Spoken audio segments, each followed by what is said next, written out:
All right, we want to welcome everyone back to Sports Fan Talk on GLX Sports. I am your humble host, Big G. And it's your player partner, Raider Mike. And you know who it is, man. Back at it again, the young architect. Yes, indeed. We're back, everybody. Tonight is like unfortunate, had some unfortunate news today. The great legend, Bill Russell, passed away today. You know, I'm gonna let the architect start us off since he's the youngest, and then we're gonna roll into what we all feel about that news. Yeah, man. I'm gonna start off by saying, man, as a young fan, of the game, you do your research on like who the legends are, who are those influential figures in basketball. So you want to Bill Russell is definitely one of those names that pop up, but also at the same time, I look at it as like, I seen a couple of funny moments with Bill Russell. Like I forgot what award show it was, but he was basically talking about it was like a few all-time centers up there. He was like, I'll still kick your ass. That was kind of like, for me, that was kind of like Bill Russell. Just a funny cat. And then looking back at what he did as far as in the basketball world and and even off the court, and dealing with the fact that he had to play in Boston and the 50s and 60s, you know what I'm saying? So I mean, a true leader when it comes to, when you think about basketball, one of the greatest, especially when it comes to winning championships. The man won 11 in 13 years, and one as a coach or two as a coach, something like that. Two. And he won 8 consecutively. You know what I'm saying? So Bill Russell was just a different breed, man.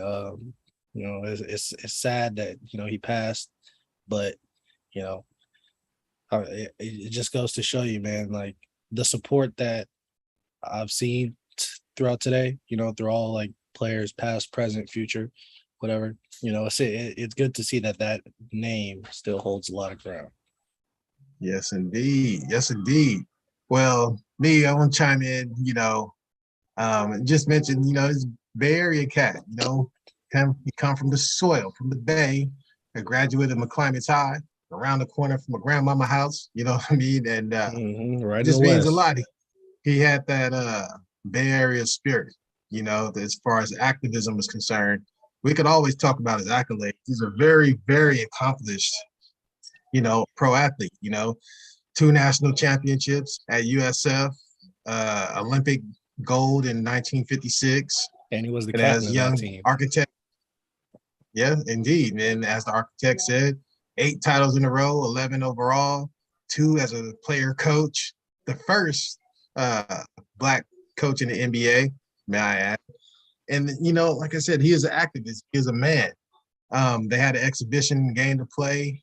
I forget what city was in. 2 of his teammates weren't allowed to eat at a certain establishment. And, Bill went to Red Auerbach and was like, hey, man, we ain't playing. And they didn't play, And then when Medgar Evers was assassinated, his brother, Charles, invited Bill to come down and, to Jackson, Mississippi to try to help with the situation. So he ran a couple of basketball camps out there for Black and white kids. So he was a dude of high standards, high morals, and it's different than today's athlete. Back then, it wasn't about the bag. Like, today's athlete, we kind of look at them as like, which dude is going to sell out next for what amount of money. And, back in those days, it just wasn't like that. The cats stood on their principles and morals, like Muhammad Ali, like Jackie Robinson, like Bill Russell, what's my man, the running back, Jim Brown. Yeah, those dudes stood on. They stood on morals and principles, man. And today's athlete, like, oh, those dudes are all broke. We got the bag, we live in lavish, but those dudes, they're not living broke. I mean, they're living modest. Yeah. Sometimes a piece of mind is worth more than that bag. These dudes have to do a lot to get that bag. And these guys die, with dignity. So in the end, for me, Bill Russell is a dude that you looked at, like, he always looked regal. Like, he always looked like he had esteem and, something to ascribe to. That's why these young athletes, they might have that bag, but they look up to him because, he stood on what he was about. And for that, I'm appreciative as someone, as an onlooker. So, Brother Mike, what you got on it, man? Well, we all know he was just an icon. He was a role model to all young Black people who were especially trying to play basketball, and just when they played, it was racist as I don't know how he had the strength to play for Boston after all he went through. He didn't even want to go in the Hall of Fame as a Celtic. You know that, right? He wasn't going to do it. They talked him into doing it because it was so bad there, the way Black people got treated. And he was an activist, like you guys are saying, and he was a man. He's just a man for the people. He was in. And remember when he went on vacation with his family, Boston fans broke into his house and vandalized it, smeared shit on the walls, and wrote "nigger" and shit. Oh, well, damn. I wouldn't have wanted to see now that kind of stuff right there. That's had to be a strong man to be able to overcome that and deal with that, because I know he was upset about that, but he knew he still had a job to do at the end of the day and be professional and be a role model to all this other young Black kids that's coming up behind him.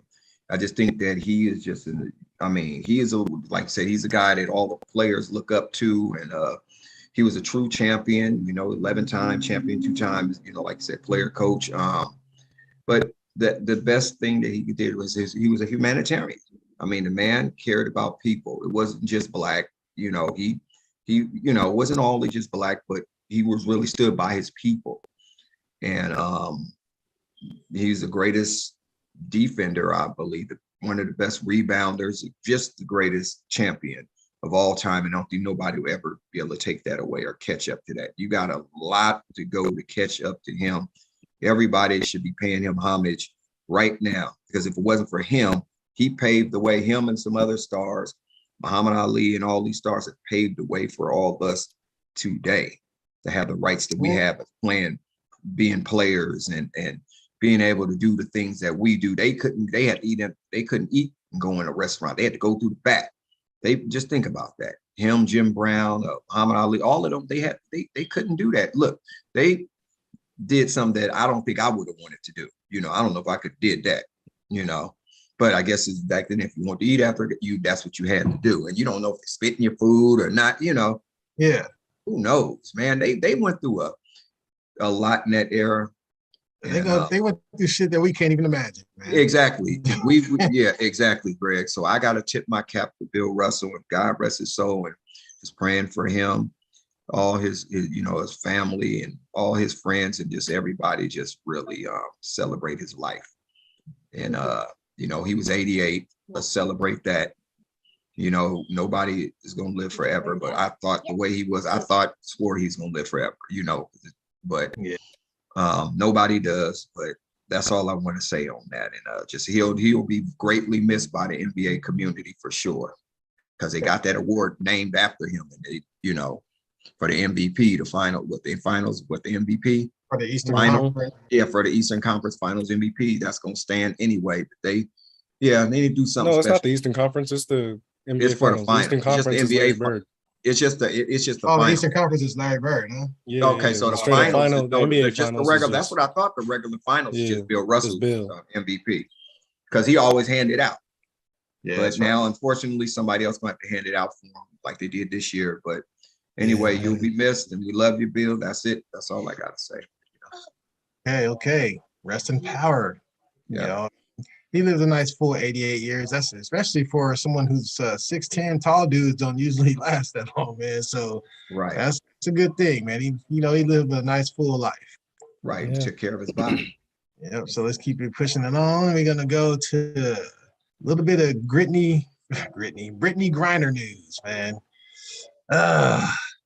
We're talking about exchanging her now, and the latest is, which they wanted to exchange her for Victor Bout earlier, and I was just like, damn, they want to exchange her for a dang Russian weapons warlord. This dude is known that he was exchanging weapons with, or not exchanging, just selling weapons to Afghanistan, Angola, Congo, Lebanon, Somalia, Yemen. And, those are ones that they published, but they're saying he sold weapons to more countries than that, during their wars.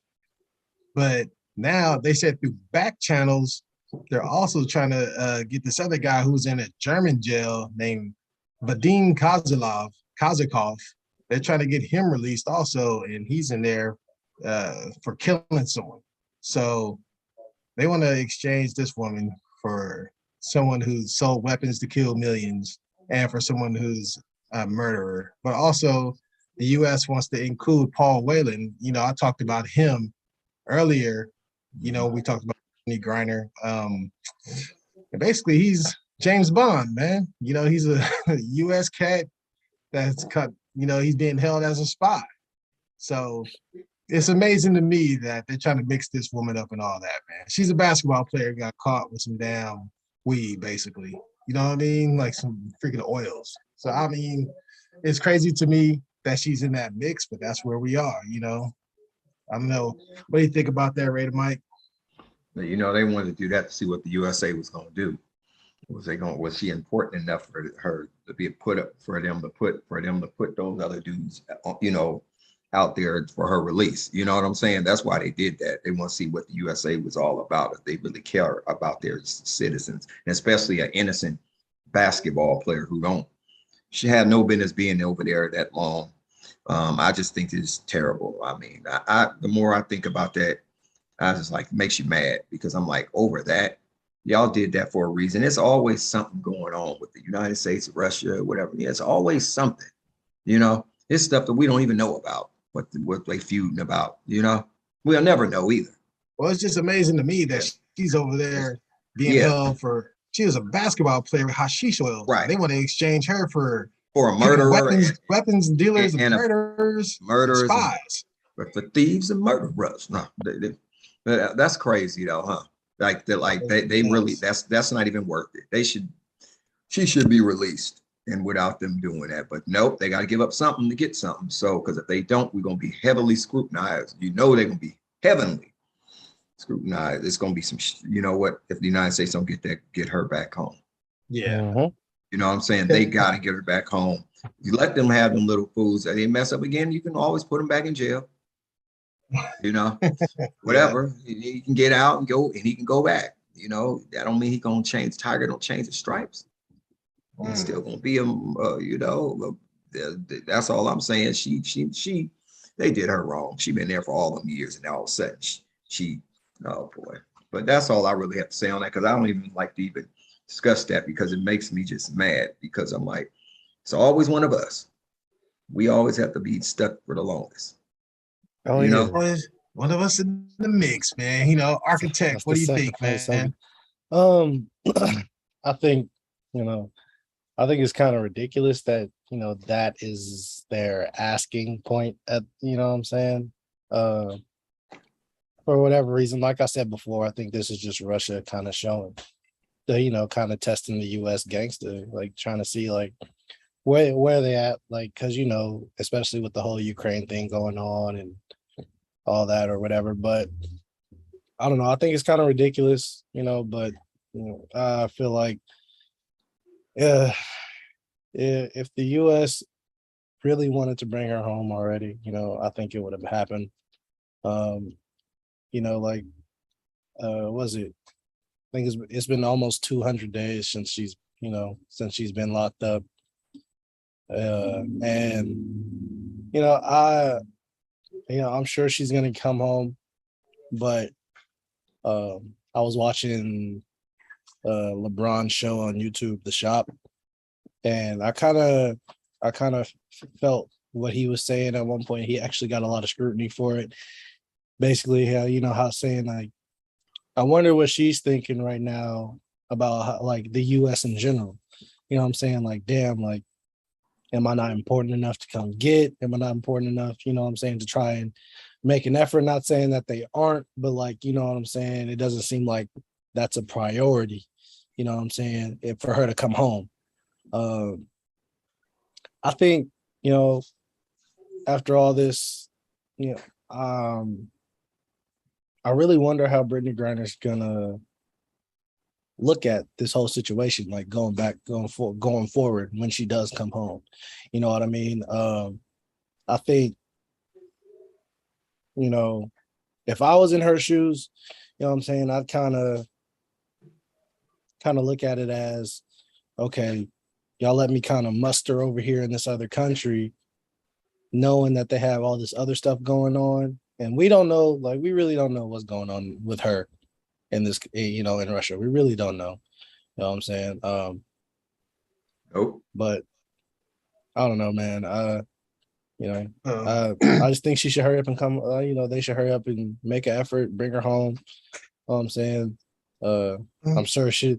And then also, I think, like, you know, this should also factor into the point where, you know, maybe they should look at the WNBA in a whole and, you know, try to figure out a little pay situation, you know, up the salary or something. So that way, you know, these star players don't have to go overseas to make more money if this is going to be the case going forward. Now you're talking, you know, for real. Yeah, we really boil it down to the, you know, the bottom line is if she didn't have to go over there, she wouldn't have. And, you know, I mean, but the thing is, man, the only thing about that is the WNBA doesn't generate a lot of money, man. No, women don't even watch the WNBA. That's what I'm saying. Like, it's, I heard the comedian Bill Burr. He was like, women, it's your fault the WNBA is not working. You know, you feminists, you guys want same pay as men. He said it should be like a crowd just packed with feminists with their signs up and, you know, having their little stuff together, having lifted up their shirts, showing their titties, talking about what do you want? You know what I'm saying? There should be rabid women crowds at these games if they want equal pay and they want like to be on the same level as men. But as you just said, the women, they don't even go to the games to support.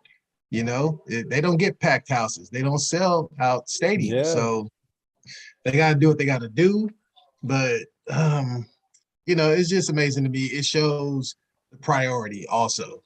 You know, we live in this is a Eurocentric society. You know what I'm saying? We're America, but it's very Eurocentric. And in their society, man, women aren't a priority. And you got to think Black women especially are less of a priority. So, you know, it's a cold thing. If it was somebody who they deemed more important or whatever, they get them faster. They're going to get her. This is the thing. They're going to get her. United States is the freaking masters of saving face and trying to make shit look good and all that. So at some point, they're going to get her out of there, and then they're going to be like, see, we went and got her. But she shouldn't be over there for no way after the fact. Days. Like, you know, 200 days, man. That's crazy. But, you know, again, free Brittany. Hopefully she'll be home sooner rather than later, and I think she will be. And I'm sure she's going to have a story to tell. And we're going to see, you know, she may have certain thoughts on America, but we're going to see if she can voice them. Because I'm curious bottom line is you can't necessarily bite off the hand that feeds you either.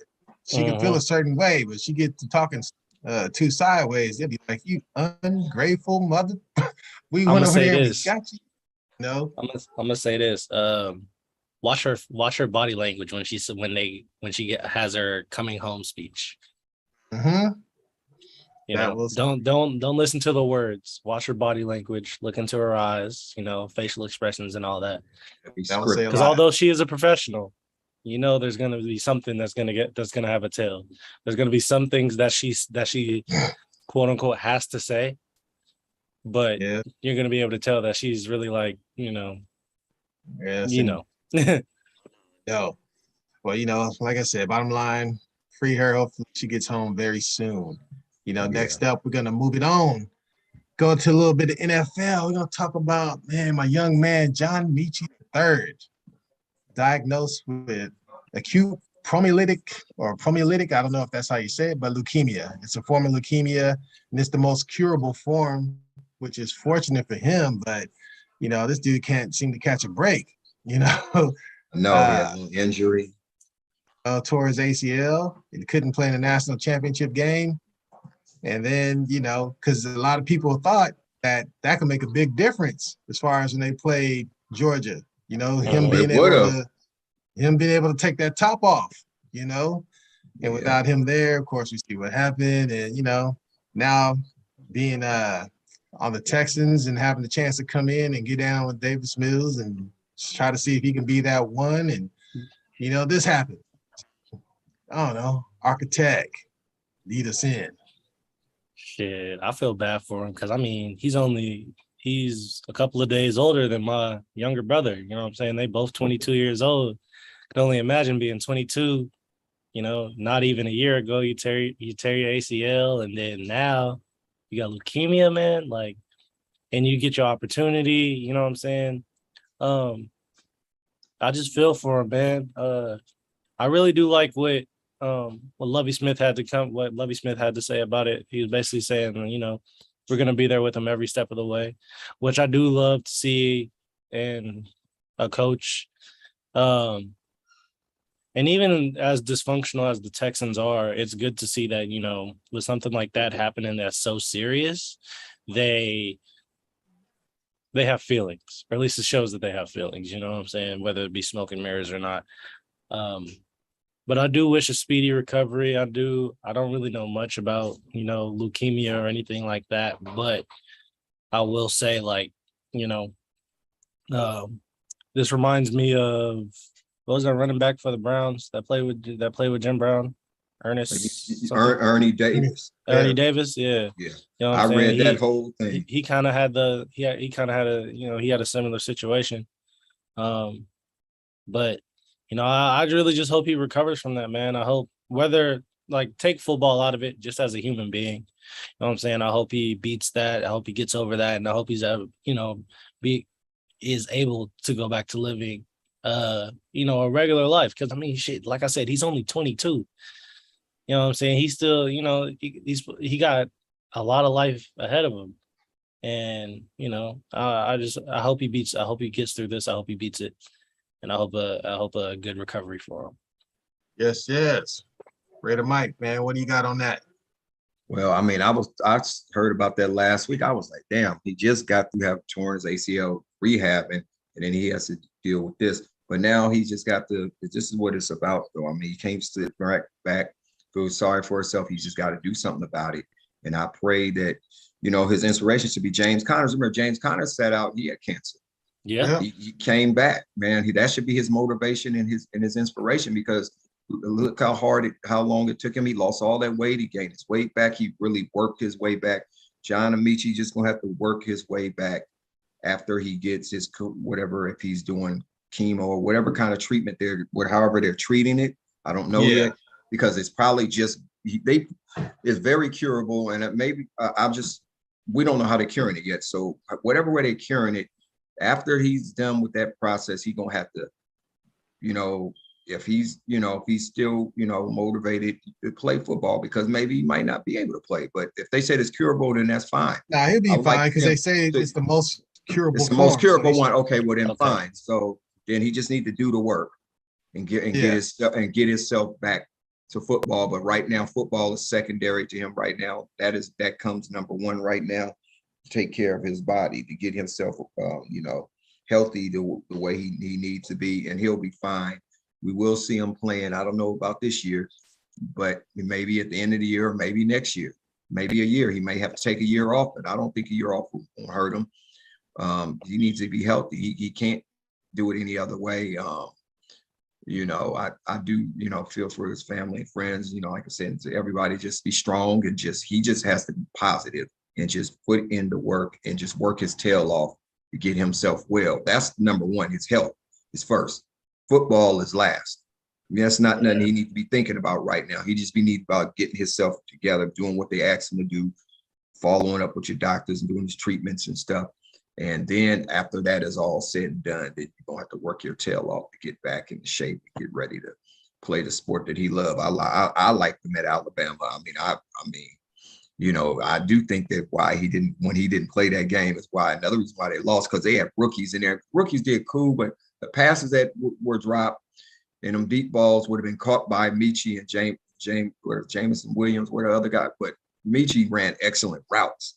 He runs pinpoint routes, Well, all them Alabama receivers, all of them do. Well, shoot, all of them, excellent but routes. you know, all of them do. But I seen them do a number in the game against Penn State when they was in that game, when they was in that triple or fourth, fifth overtime.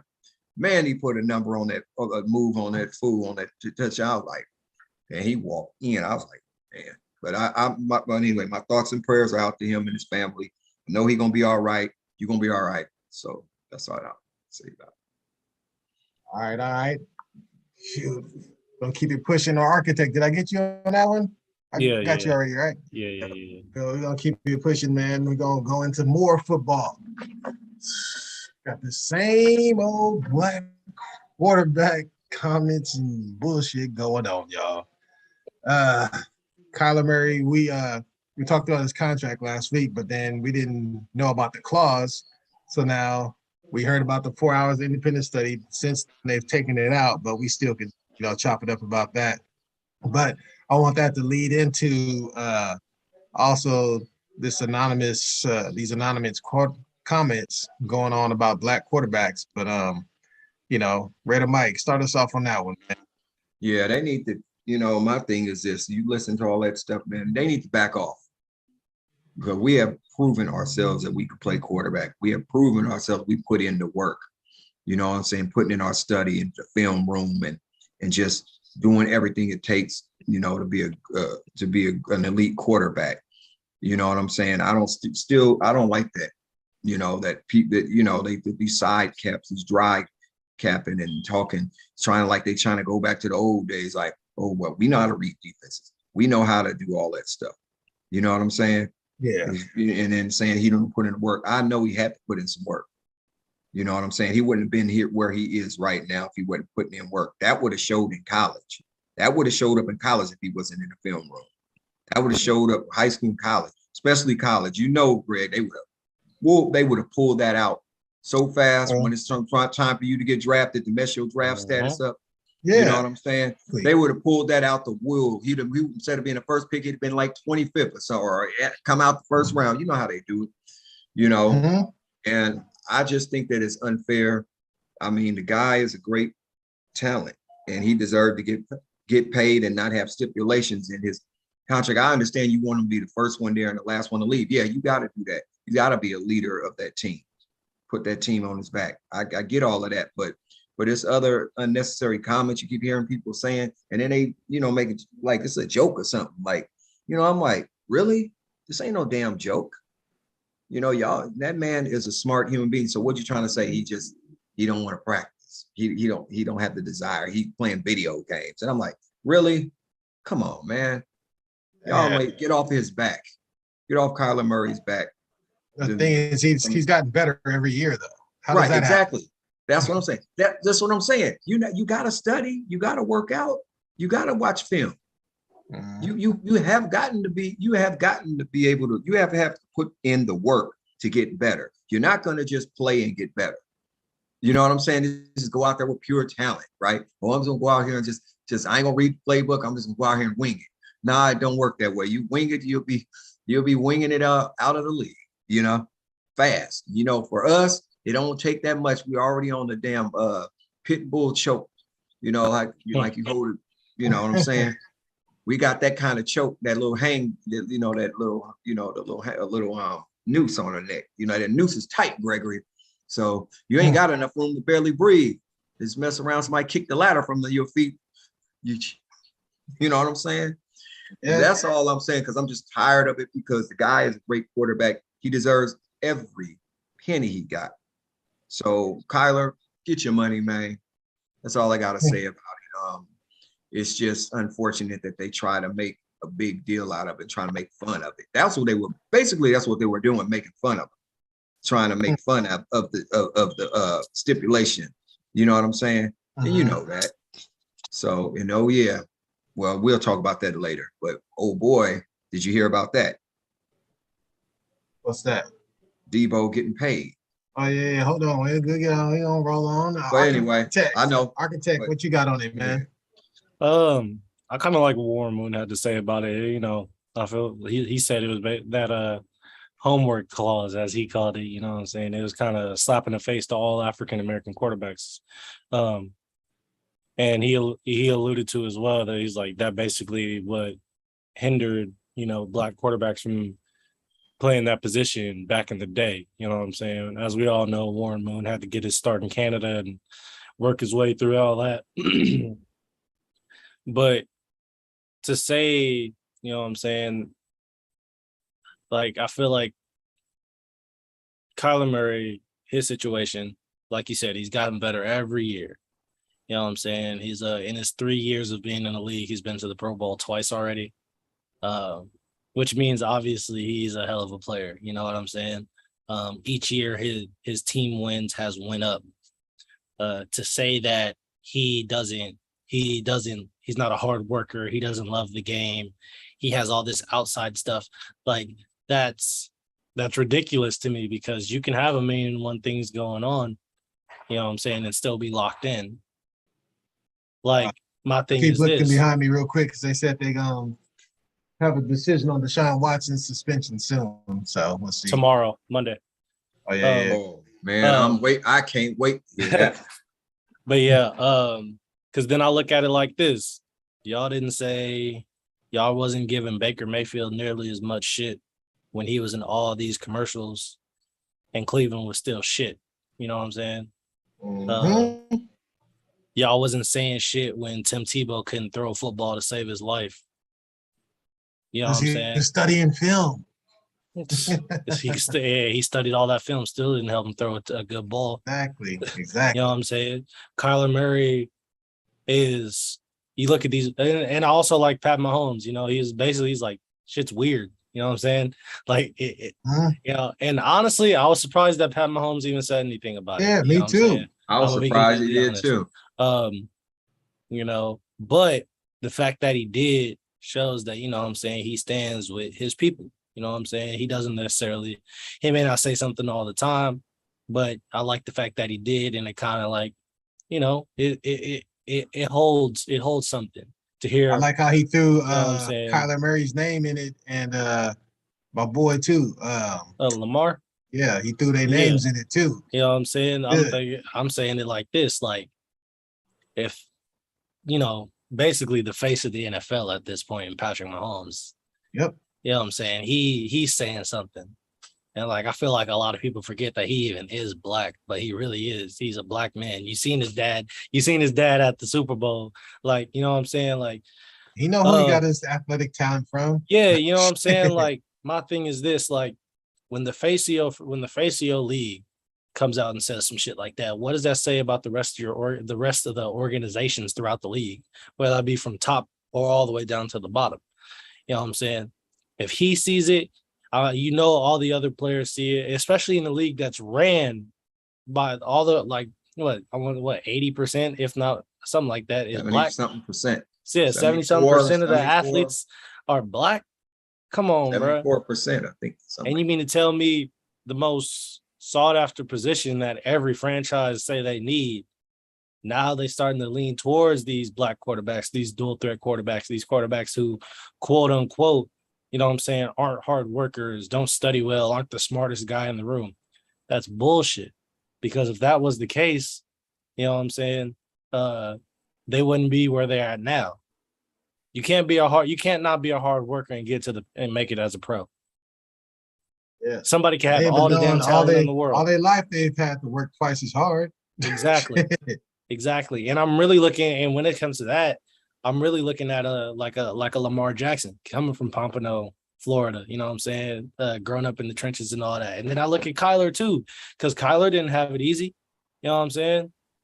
Let's not forget, who was the number one quarterback ever in high school history? Kyler Murray. And you can get that from. You can watch that man. If I'm not mistaken, that man didn't lose a game or close to it. You know what I'm saying? Something like that. All I know he considered the best high school quarterback ever in Texas history. Exactly. In Texas at that. You know what I'm saying? Which is a football hub within itself. The high school stadiums is about big as some professional stadiums. Like, come on, man. You can't, don't knock this man's talent. Don't knock this man trying to say, oh, he don't study, he don't do this. They probably put that clause in, you know what I'm saying? Because they probably want him to do a little extra. But they took it out for a reason. They didn't take it out, obviously, he came out and was like, it's ridiculous to think that I don't watch film, which it is. You're the quarterback. You're gonna watch film no matter what. You know what I'm saying? And number two, I mean, like this, like you can't, especially with how tight him and Kingsbury are. Come on, bro. You can't sit there and say that man don't work hard, especially when you see the things that he done. Yeah. Or he's accomplished. I feel you on that. I just feel like there's no way in hell that man could improve in the NFL 3 years in a row without watching film. The thing is, you have to realize people get jealous of immensely talented people because they're not as talented.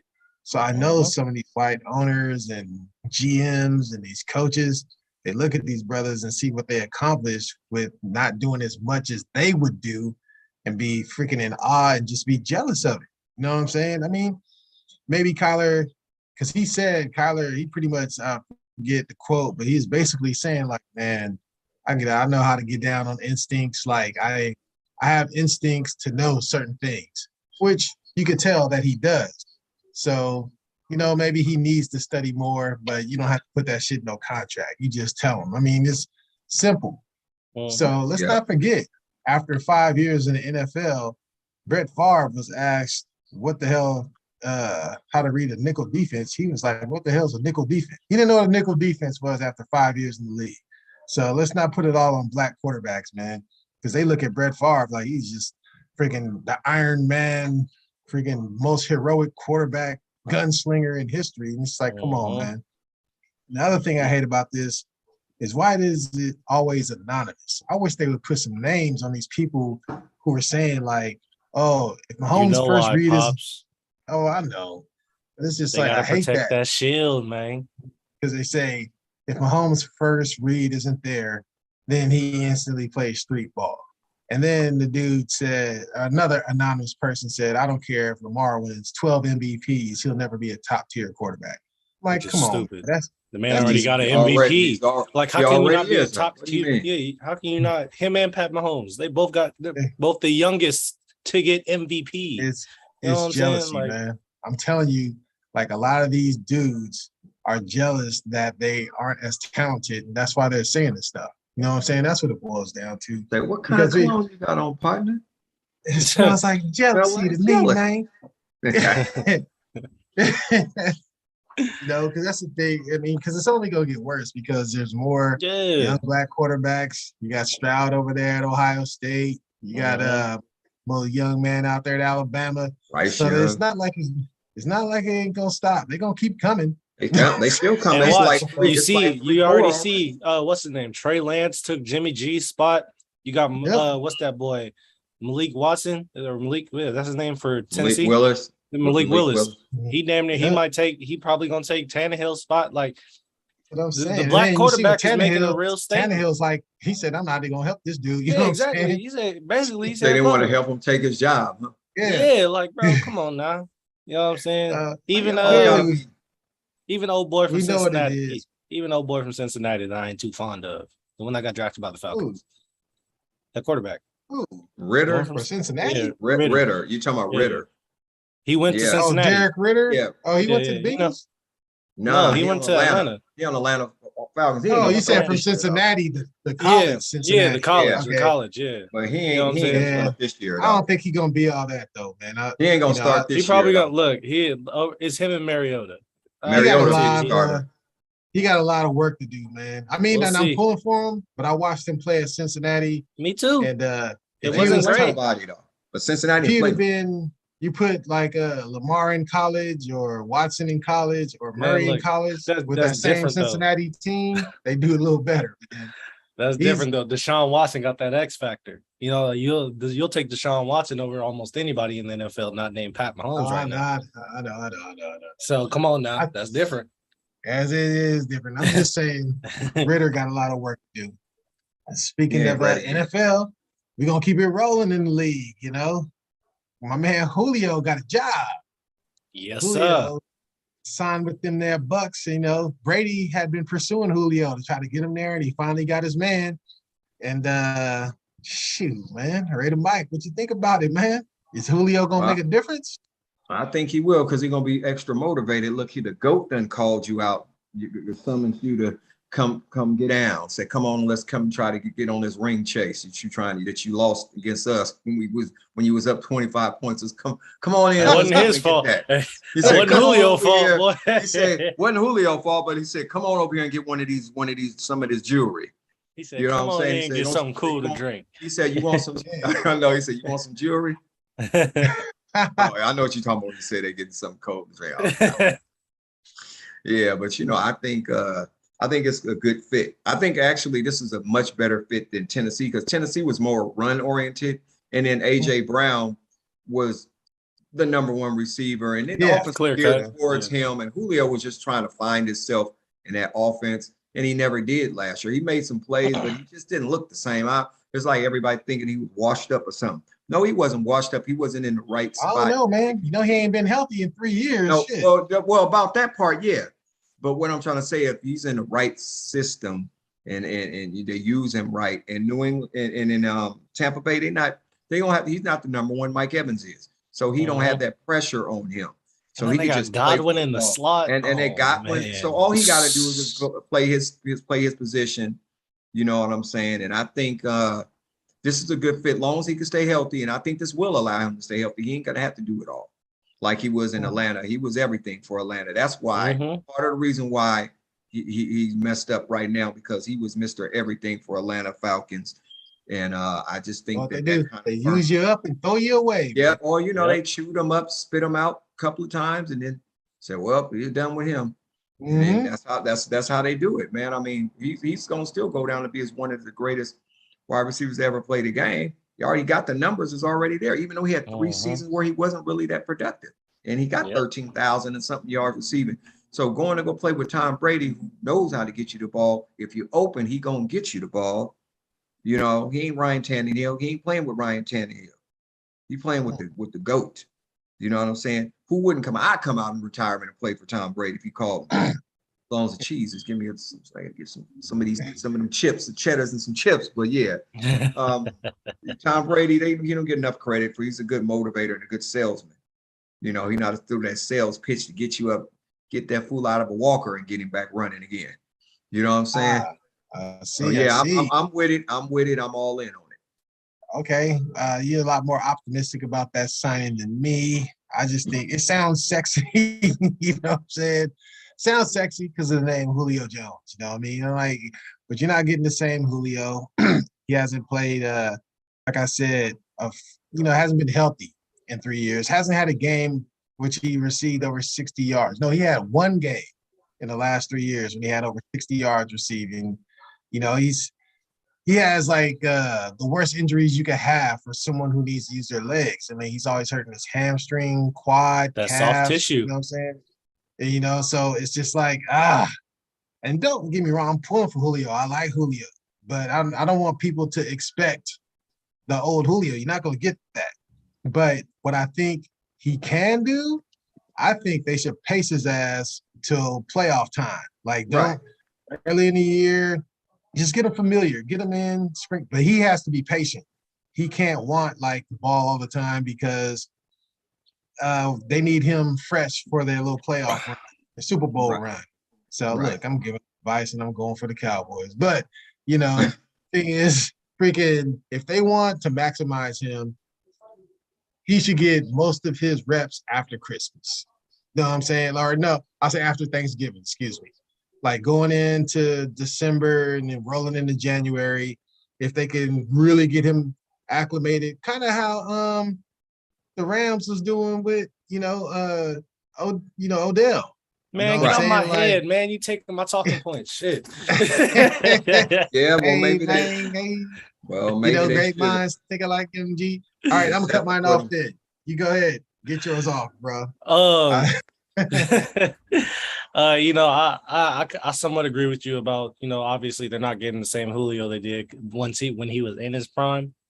But I will say this, man, especially because he's been working. Not only did Tom Brady reach out to him about playing together, but he also hooked him up with his dude that got him into the whole pliability thing. And I think that'll help Julio out a lot.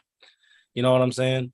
A la And I do see, you know, Julio getting more of those reps when it gets more to crunch time. About like get him a little warmed up right before playoffs, let him leading, and then leading into the playoffs, he becoming the Julio that we all know and love, a la what the Rams did with OBJ up until the Super Bowl where he got hurt, or even what, you know, Tampa Bay did with AB. You know what I'm saying? People forget AB was he had a whole, outside of all the craziness, he was dealing with injuries and being all nicked up and shit too before he got to Tampa. You know what I'm saying? Come playoff time, like right before playoff time, they kind of, you know, release the reins a little bit and let him kind of, you know, be who he is.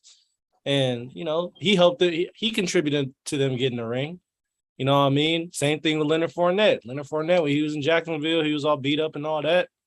Tom Brady, he got with Tom Brady, playoff Lenny. You know what I'm saying?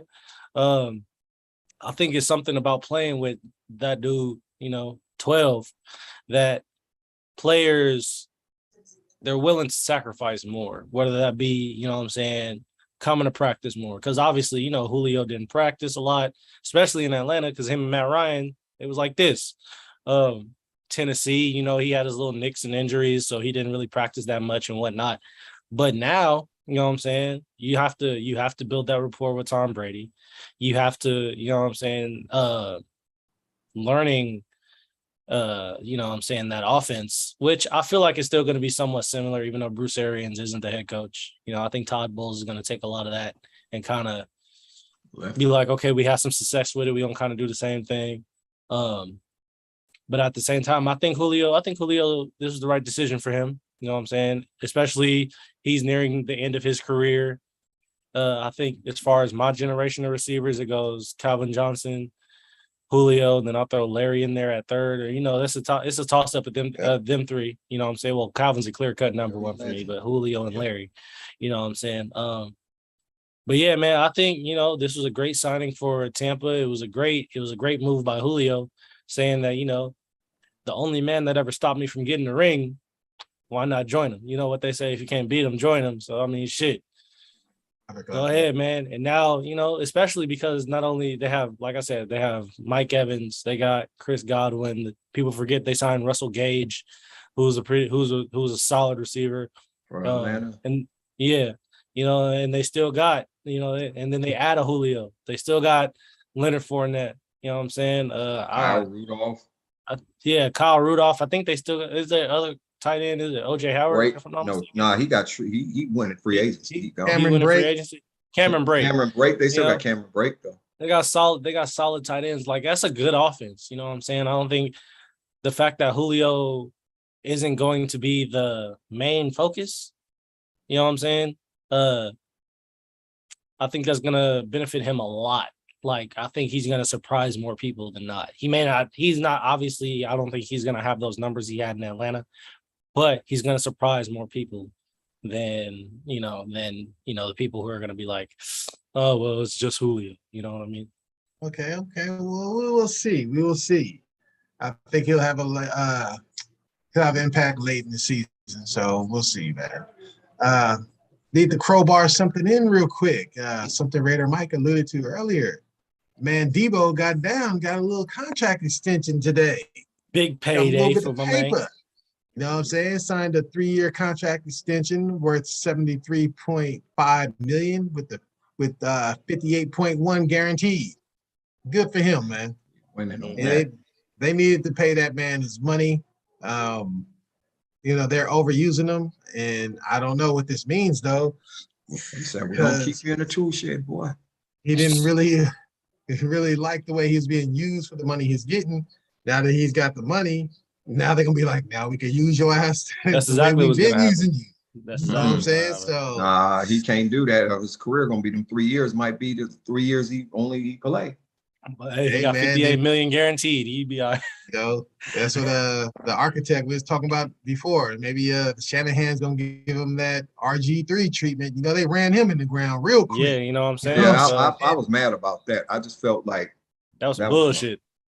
Yeah, I mean, they known for, you know, even TD, Terrell Davis, man. Shit, the daddy ran him into the grave. Ran him into the grave. Ran TD into the dirt. What's that one play? It was during the Super Bowl. He was like, basically, he was blind. Couldn't see. Yeah, he told him he had to Yeah. get out there so he could sell the fake. Yeah, Yep. I'm like, ain't that some bullshit? And they could probably send about 10 people out there. You know what I'm saying? Yeah. Yeah, man. So hopefully, my man Debo, you know, hopefully they don't use him exact. Hopefully they got the running backs now in their stable where They they still don't got have Mitchell. to use him. That's Like, about it. Yeah, as far as I Elijah know. Mitchell is good. yeah, But what's his whatever name? it Go. is, Niners Mostert running left. backs just get hurt though. Niner running backs Because just they run them in the damn ground, man. like Yeah, it's they just run ridiculous. the Like fools the only into reason the why ground. Elijah Mitchell even got burned last year is because the other like 2 or 3 running backs got hurt. Like Yeah, you know what I'm Right. saying? Elijah Like, Mitchell. what's his name was injury prone. Mostert, he stayed hurt. Yeah. So that's why I you ain't know worried what I'm about him saying? in Miami. That's why I'm not worried Nah, about him. he in needs to Miami. be a running back by committee in Miami. He don't need to be.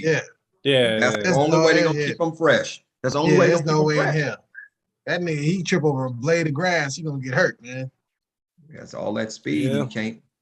You can got them But bad. that's usually what it is. Those super fast ass guys. Always get hurt because Always. they don't Well, take care of their bodies except for on the cheetah. offseason as well. Yeah, I was gonna say, Except for the cheetah. but he built like a Except for damn him. boulder. You see, he's That's short who- as hell, but he's stocky. You know But what he's I'm saying? stocky, but he's powerfully built though. He got muscle. That man Yeah. head is shaped like a damn paint can. Like I don't know, Built you like can't. a breast smell like shit. That fool head, I You know feel that me? fool Like- head look like that fool head is like a CNH bag of sugar and shit. Huh? You know what I'm saying? Like, but other than that, I mean, shit. I mean, look at. I'm talking you about go the to big even, Little 10-pound bag of sugar head. Hell even yeah! look That at, fool got that damn what's that 40 boy? pound of pure cane sugar head. The dude that broke the 40 record, John Ross. That man popped his hamstring breaking the 40 time. You know what I'm saying? Damn, Like he he breaking ain't it heard off nothing the from him bone. since. No, You know what I'm because saying? all that So- speed don't mean nothing, man. You got to Yeah. condition. You got to stay in shape. Do some Yeah. yoga. Eat some sunflower seeds. That's Drink what I'm some pickle saying. juice. Drink some pickle juice. This nigga. Oh man, but no man.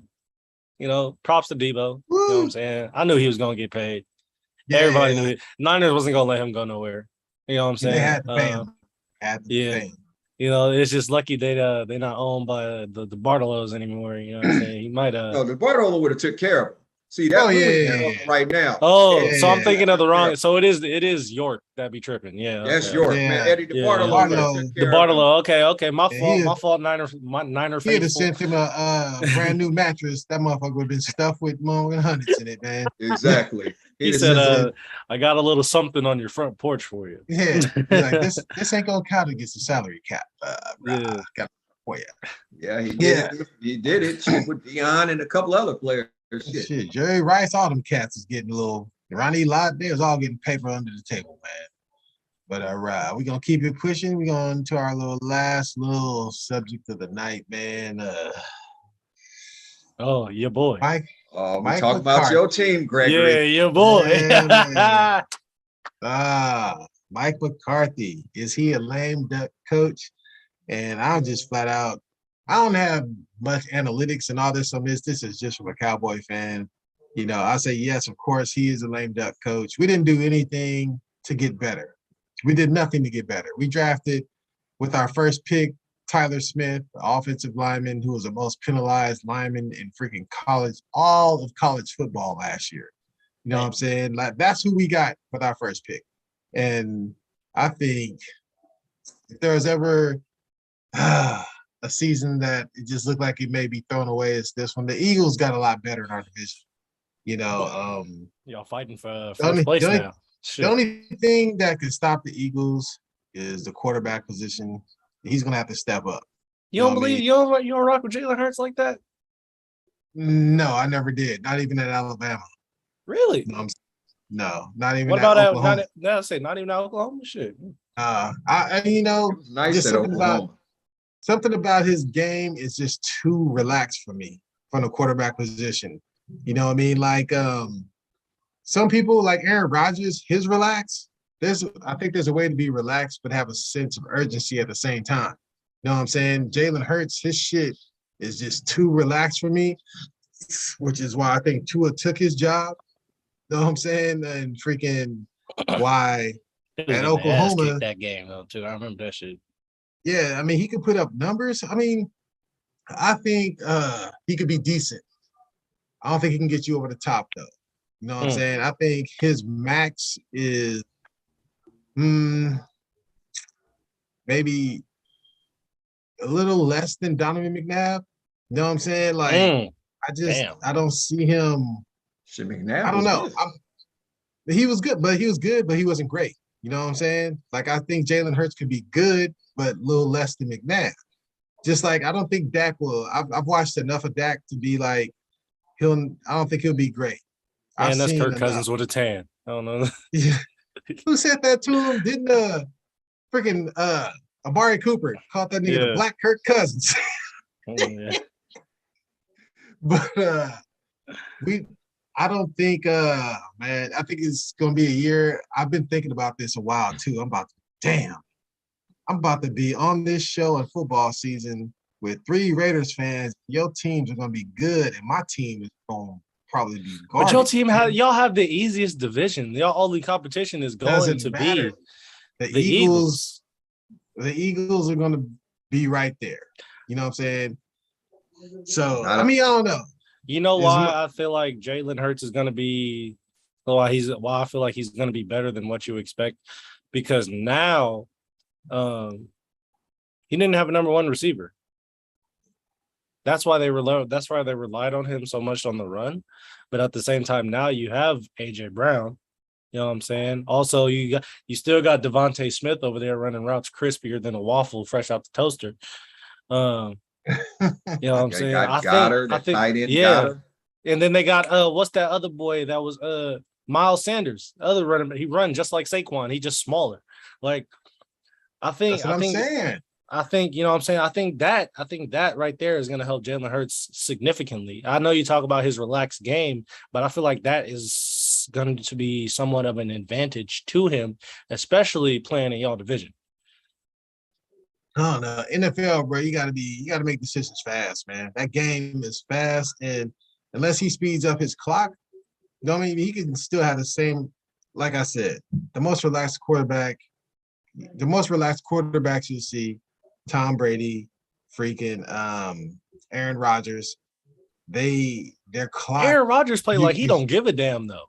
Like, you know, but it's like their motion is slowed down, but the decision making is speeded up. You know what I'm saying? Like they know their reads as they're going back, and they can make the decision like that.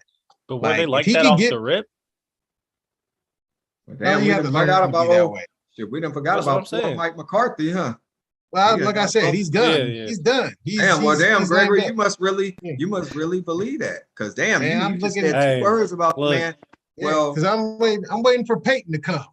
Yeah, I was gonna say, as a pseudo Cowboy fan, a la my father, I'm gonna go ahead and say, yeah, I think Mike McCarthy, he maybe has 2 years left max. I'll give him this year for sure. No, listen, hear me out. I say he may, and the reason why I say 2 years max is because if Sean Payton does decide to come back, is he not still under contract with the Saints? I don't think so. No, because if that's the case, he's sitting out this year, so he'll be able to coach who he wants next year. Oh, okay. Well, if that's the case, then yeah, I think what should have happened all those years ago. I forgot who they hired instead of who are they supposed to, they hired somebody else instead of Sean Payton. Yeah, Jason Garrett.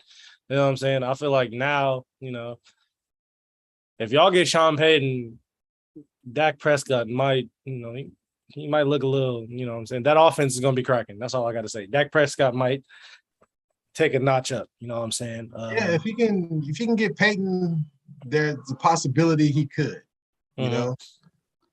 I just think Mike McCarthy, I don't know. Because Kellen Moore is overrated.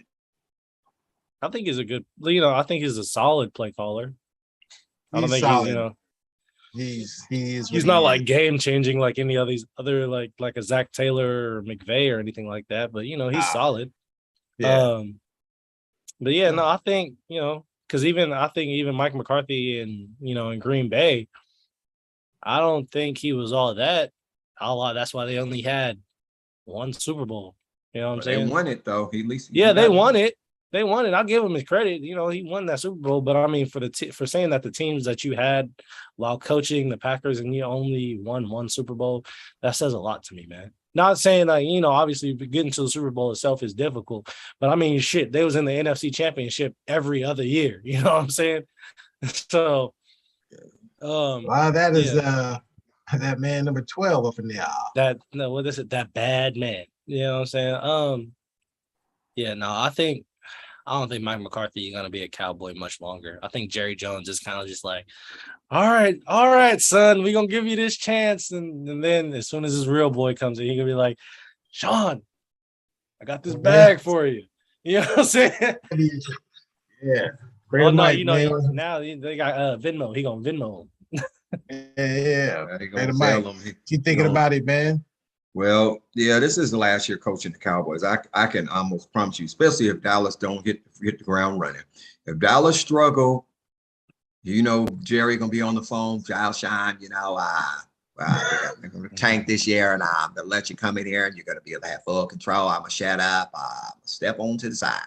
Jerry, man, you know what I'm saying? Jerry. But my thing is McCarthy.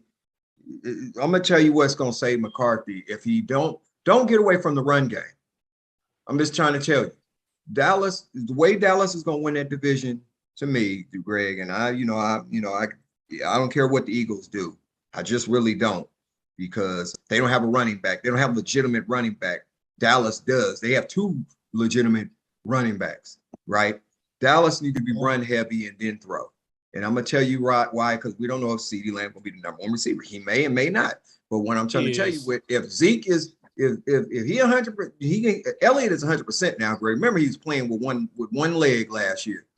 So come on, man. I mean, they disrespected that man so bad. He still had 1,000. And he still had 1,000 yards with one leg. Okay, he's 100% healthy, and they got Pollard, so they can kind of mix those two. And I'd still say Dallas wins that division, because when it boils down to it, Greg, you know, when it get cold, Gregory, in the winter months, you're gonna have to be able to run the football.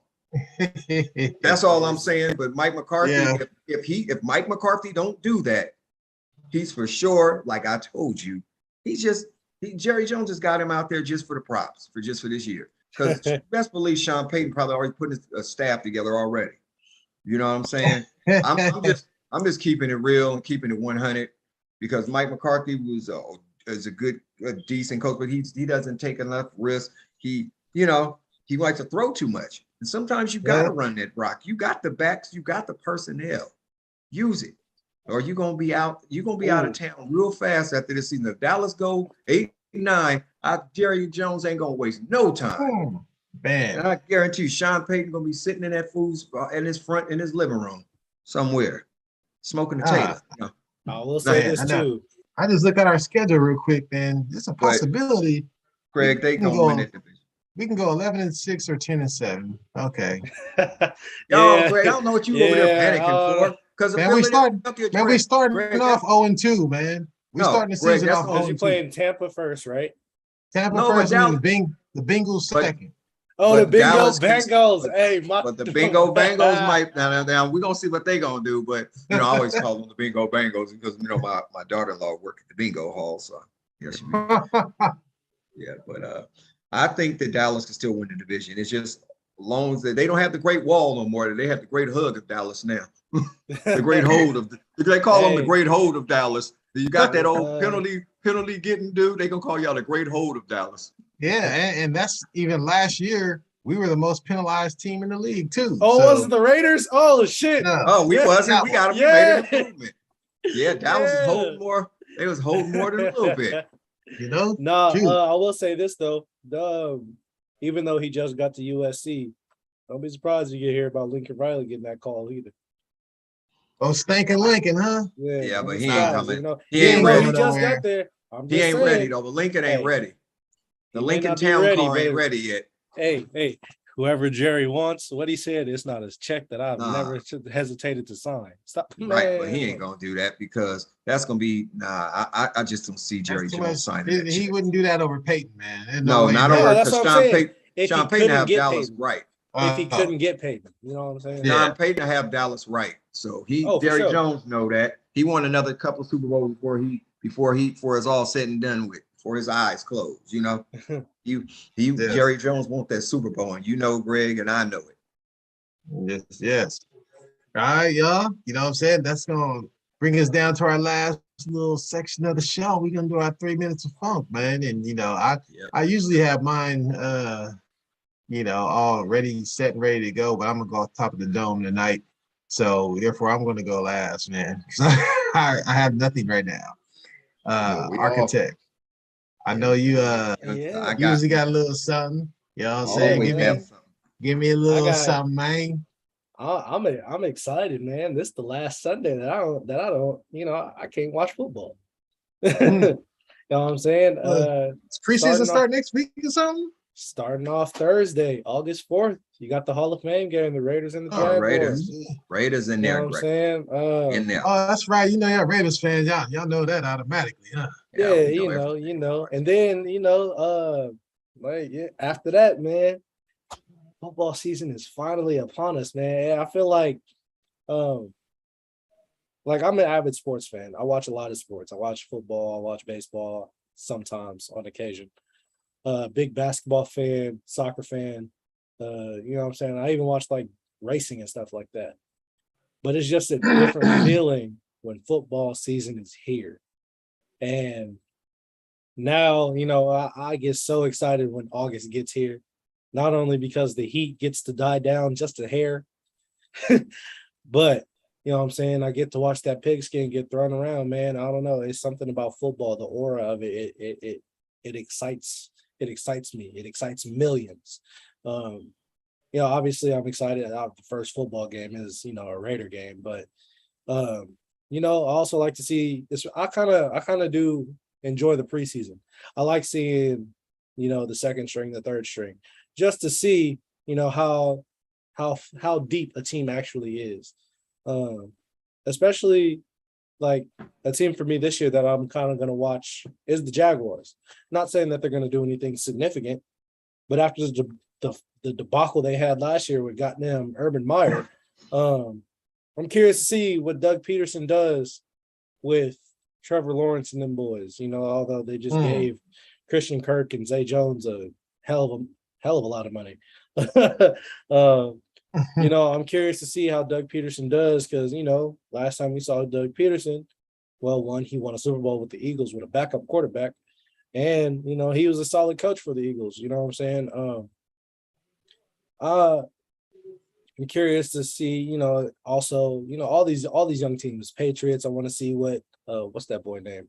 The quarterback. I can't think of it. He went to Alabama too, but I'm curious to see how he looks.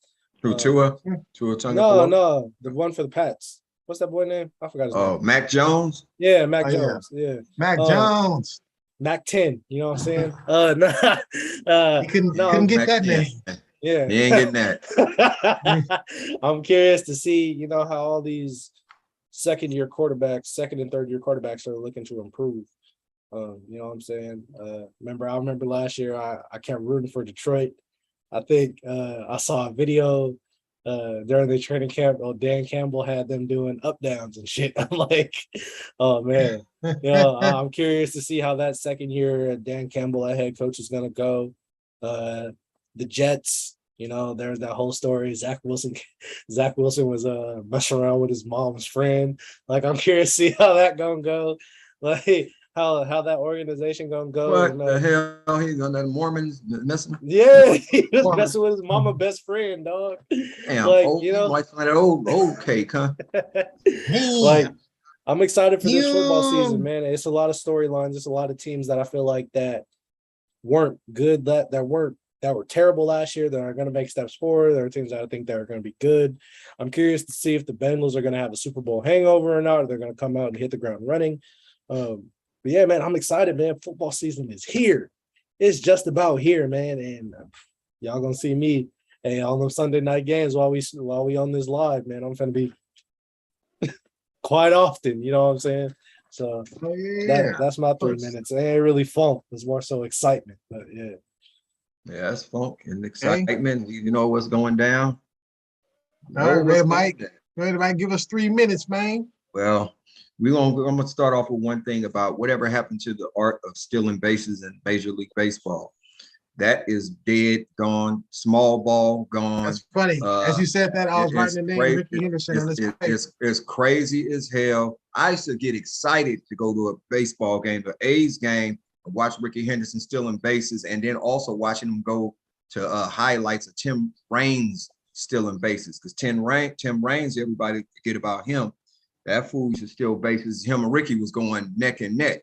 I mean, Ricky got him by like 30 bases. That's what I'm saying. That's how good of a base stealer Ricky Henderson was. They both stole over 100 bases that one year. You know what I'm saying? And that art has left the game of baseball. Those guys were fast.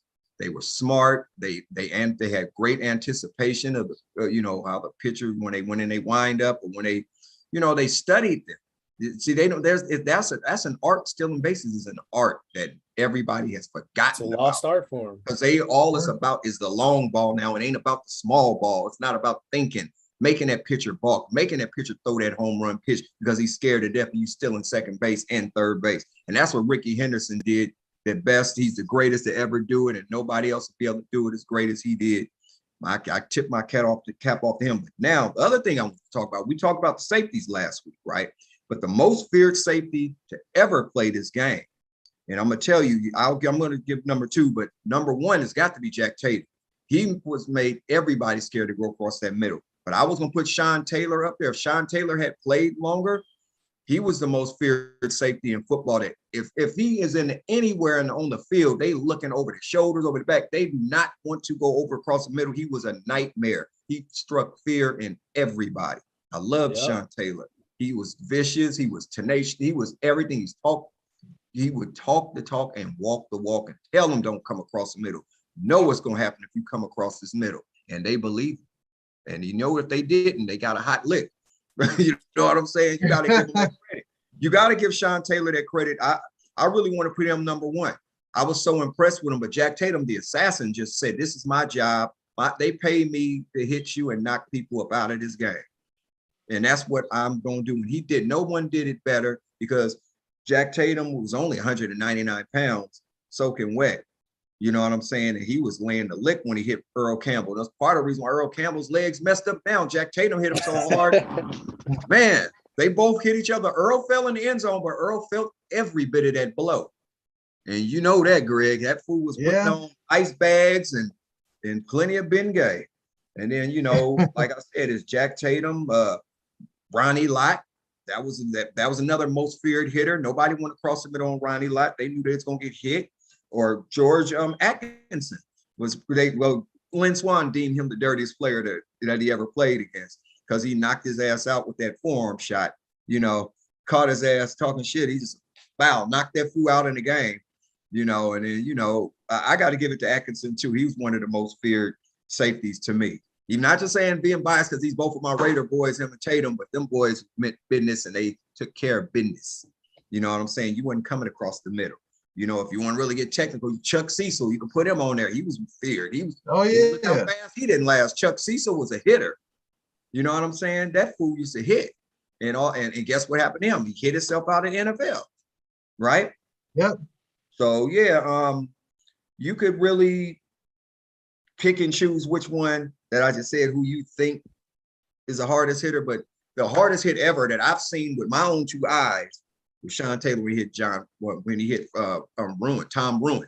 And that was just a exhibition. That was a Pro Bowl game. Pro Bowl with number the exhibition. That fool jumped over a linebacker, and man, he just cleared all his sinuses. He cleared his whole family's sinuses on that hit. Yeah, he cleared his sinuses. Damn. I mean, I bet you snot came out of his nose, everything. Tears out of his eyes, everything. He got hit so hard, his mama felt that hit. But anyway, that's my 3 minutes. That's my 3 minutes of funk. I just had to pay homage to those guys. It's hit the snot out that boy. God damn.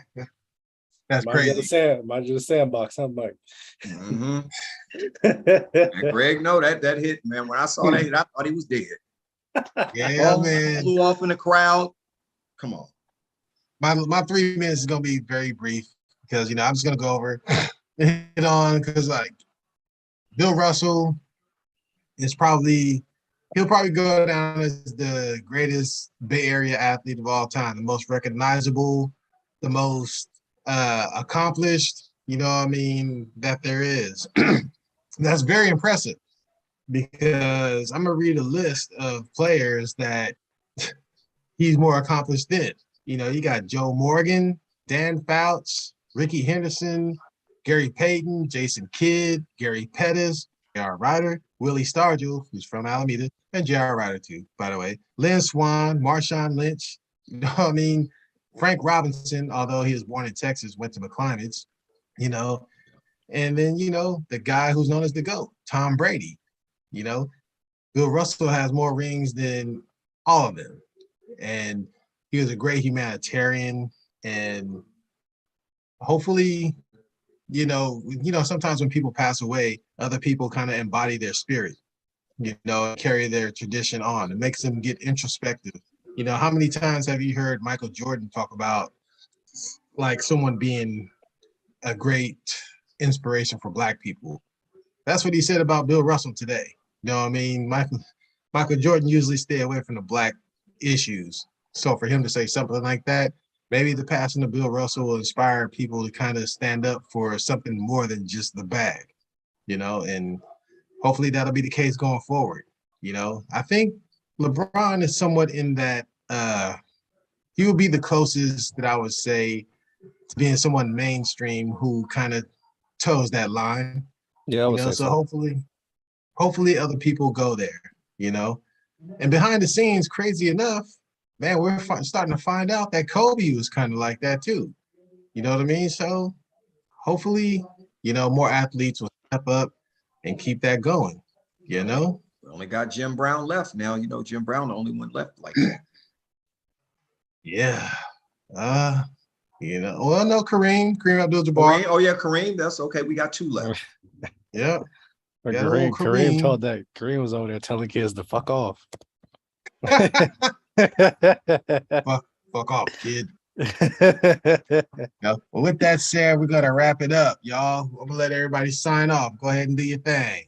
It's your boy Raider Mike. Be Titletown Raider Mike in a minute. You know what I'm saying? Just wait, just watch. Yeah, man. It's your boy, the Young Architect, man. Be ready for football season. You're gonna see a whole lot of Raider love going on there. So, and the occasional Cowboy droopiness. Greggy gonna be drinking plenty of wine, huh?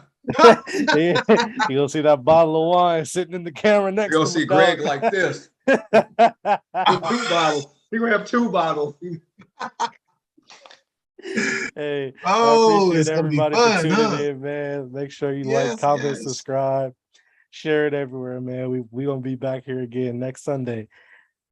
We're back at it again. Right. Football season is here. Dallas is gonna win that division. Yes, indeed. And next week, Raider Lady 19 will be back. She's on vacation this week. Hopefully she's watching, getting a little laugh in. But like everyone said, like, share, subscribe. Be sure to join us again next week. We'll be back with more info, and it definitely will be more football heavy because we're rolling in. By the time next week roll around, we would have witnessed the Raider preseason game. So we're going to see what's going on. It's starting. It's starting up. Sir. Till then. Yep. It's excitement. Peace. 2 fingers.